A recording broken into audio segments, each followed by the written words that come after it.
ඇත්තටම ලෝක පාපන්දු තරංගාවලිය නරඹන්න உண்மையிலேயே உலகின கால்பந்தாட்ட தொடரை தொலைக்காட்சி திரையில் பார்ப்பதற்கான வாய்ப்பு இன்று நம் அனைவருக்கும் கிடைத்துள்ளது. ஆனால் நமது நாட்டில் கால்பந்தாட்ட போட்டிகளை நடத்துவதற்கு, குறிப்பாக கொழும்பை சூழ உள்ள பகுதிகளில் கால்பந்தாட்ட போட்டிகளை விளையாடுவதற்கான சர்வதேச தரத்திலான விளையாட்டு மைதானம் ஒன்று இதுவரையில் நிர்மாணிக்கப்படவில்லை. கடந்த வருடம் சர்வதேச கால்பந்தாட்ட சம்மேளனத்தின் உபத்தலைவர் இலங்கை வருகை தந்திருந்த போது இலங்கையில் சர்வதேச தரத்திலான கால்பந்தாட்ட மைதானம் ஒன்றை அமைப்பதற்கும் அதற்கு தேவையான நிதியை வழங்குவதற்கும் அவர் சம்மதம் தெரிவித்திருந்தார். அதற்கமைய நாம் ஏற்கனவே இதற்கான ஆரம்பகட்ட பணிகளை ஆரம்பித்துள்ளோம்.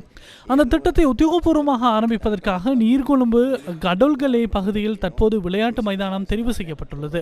இது இலங்கை முதலீட்டு சபைக்கு சொந்தமான ஒரு காணியாகும். அங்கு உண்மையில் பெரிய அளவிலான இடம் இருக்கின்றது. அத்தோடு நீர்கொழும்பு பிராந்தியத்தில் சுற்றுலாத்துறையை மேம்படுத்துவதற்கும் இது பெரும் பக்கபலமாக அமையும் என நினைக்கின்றேன். அதே போன்று எதிர்காலத்தில் சர்வதேச கால்பந்தாட்ட தொடர்களை இலங்கையில் நடத்துவதற்கும் எமக்கு இதன் மூலம் வாய்ப்பு கிடைக்கும்.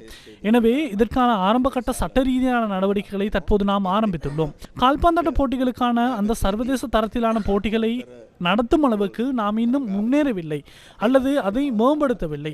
எனவே நாம் அத்தகையதொரு நிலையை நோக்கி நகர வேண்டியுள்ளது. දියුණු වෙලා දියුණු කරලා නැහැ. ඉතින් අපි එවැනි තත්ත්වයකට යා යුතුව තියෙනවා.